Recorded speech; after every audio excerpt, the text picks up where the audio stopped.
Selamat datang di Novahan Channel. Pada kesempatan kali ini saya akan membahas manga Black Clover chapter 276 yang bersubjudul Boreas. Ya, sebelum masuk pembahasan, jangan lupa untuk klik like, subscribe, dan tekan tombol loncengnya juga ya, agar nanti kalian tidak ketinggalan pembahasan anime-anime lainnya. Dan saya harap kalian dalam kondisi baik dan sehat-sehat dan tetap jaga jarak, pakai masker ketika kalian berada di luar. Terima kasih.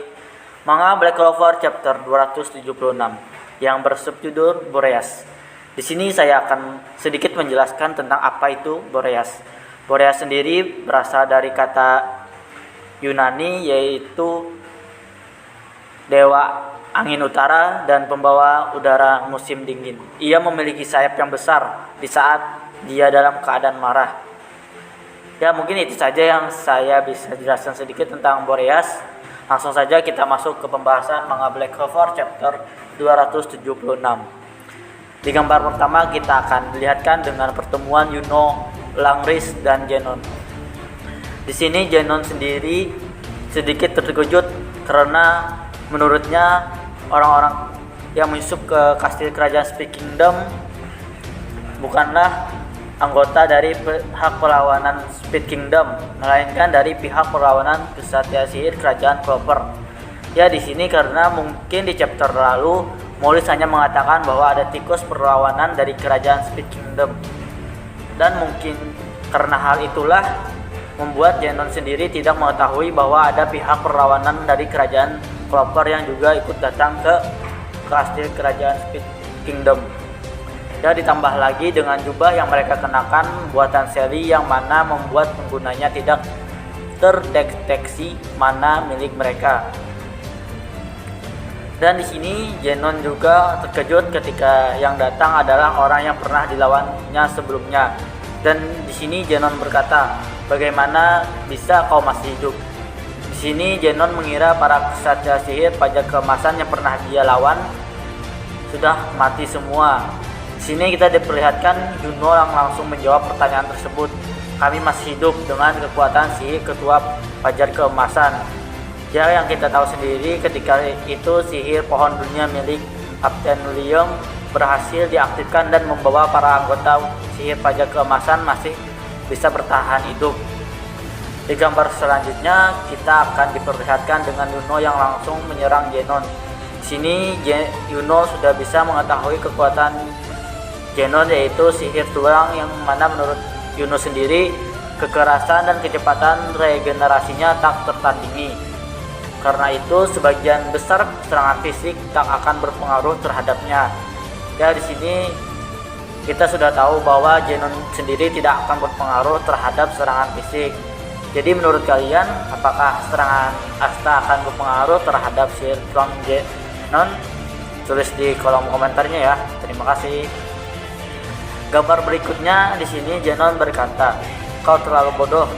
Kau bisa saja hidup lebih lama jika kau menahan diri dan tetap berada di negerimu." Di sini Genon seolah-olah meremehkan Yuno sendiri. Ia beranggapan bahwa Yuno kesini hanyalah buang-buang nyawanya sendiri. Padahal kita tahu selama 3 hari sebelum penyerangan, di sini Yuno berlatih dengan sangatlah keras. Dan roh sihir angin milik Yuno sendiri pernah berkata ketika pertemuan para kapten, yang mana perkataan tersebut ialah, "Aku akan mengumpulkan mana dan mengalahkan si sihir tulang tersebut." Ya, kurang lebih seperti itulah perkataan dari Bel sendiri.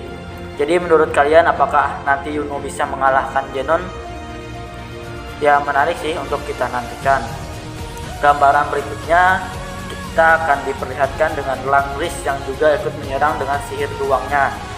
Tapi serangan milik Langris sendiri tidak bisa mengenai Genon karena Genon sendiri memiliki sihir ruang milik iblisnya. Di sini Langris juga berkata dia mengendalikan mana di dalam ruang ini dengan sihir ruang miliknya. Artinya dia bisa mengendalikan mana milik musuh dan memaksanya keluar. Ya, di sini sang autor mengartikan seolah-olah Genon bisa mengendalikan mana milik musuh di dalam ruangannya tersebut. Dan di sini Zenon juga berkata, jika tidak ada aku, mungkin kau menjadi pemakai sihir ruang yang terkuat. Ya, di sini kita juga bisa diartikan bahwa Langris memiliki sihir ruang yang kuat, dan bahkan itu juga diakui oleh seorang Draktyat, yaitu seorang Zenon. Menurut Zenon sendiri, ia mengetahui alasan mengapa Langris juga ikut di sini.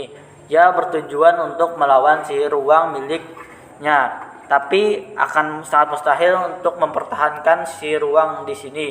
Menurut Langris, ya seperti yang dijelaskan tadi bahwa Zenon sendiri mengendalikan mana milik musuh di ruangannya tersebut.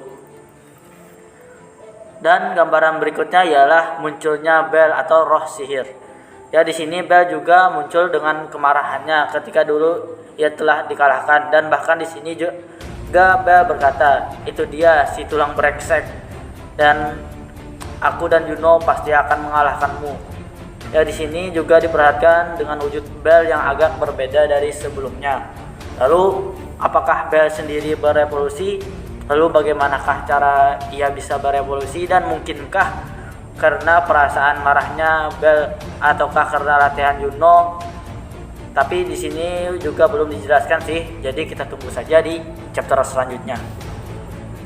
Gambaran selanjutnya kita diperlihatkan dengan kekuatan baru milik Juno, yaitu Spirit Assimilaton atau Spirit of Boreas, yang mana ini merupakan bentuk kedua dari Spirit Drive roh angin.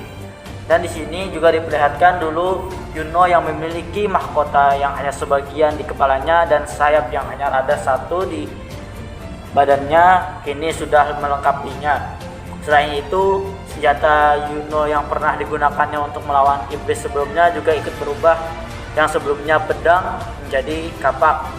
Ya, di sini sang author menjelaskan bahwa latihan Juno dalam beberapa hari bisa membuat Juno menjadi kuat, dan tekad Juno sendiri bisa membuat Juno menjadi lebih kuat. Dan ditambah lagi revolusi roh sihir miliknya. Di sini Zenon terkejut dengan Juno yang mana menurutnya di ruangan absolut milik Zenon sendiri musuh tidak bisa mengendalikan mananya. Lalu Zenon juga berkata apa dia mengendalikan ruangan ini dengan kekuatan yang lebih besar, tapi menurut Zenon sendiri itu mungkin bukanlah melainkan yang mana Juno sendiri dicintai oleh mana. Ya, mungkin itulah yang bisa dikatakan Zenon. Ya, di sini saya juga sedikit merasakan dua hal artian. Yang pertama ialah kata dicintai oleh mana itu sendiri. Mana memiliki dua artian. Yang pertama, dicintai oleh mana ruangan absolut milik Zenon sendiri, atau artian kedua yang dicintai mana dengan kekuatan milik roh sihir Bel sendiri. Jadi menurut kalian artian yang manakah yang benar? Silahkan tulis di kolom komentar ya. Terima kasih. Di gambaran terakhir kita dilihatkan dengan Juno yang menyerang Zenon dengan kapak miliknya.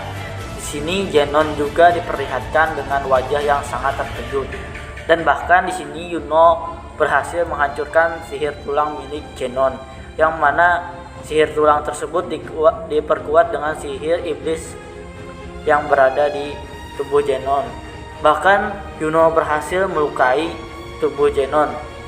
Bahkan Zenon di sini juga terkejut dengan sihir yang bisa mengenainya. Lalu mungkinkah Zenon akan langsung kalah di sini? Ya, menurut saya sih, atau menurut saya sendiri, Zenon belum kalah. Dan Zenon juga belum mengeluarkan kekuatan iblis miliknya dengan maksimal. Jadi menurut saya di sini Zenon belum kalah. Lalu dilihat dari wujud Zenon sendiri, Zenon masih belum menggunakan kekuatan iblis dengan maksimal. Jadi menurut saya Zenon belum kalah. Walaupun sihir Juno bisa melukai Zenon. Lalu akankah Zenon menggunakan kekuatan sihir iblisnya dengan maksimal?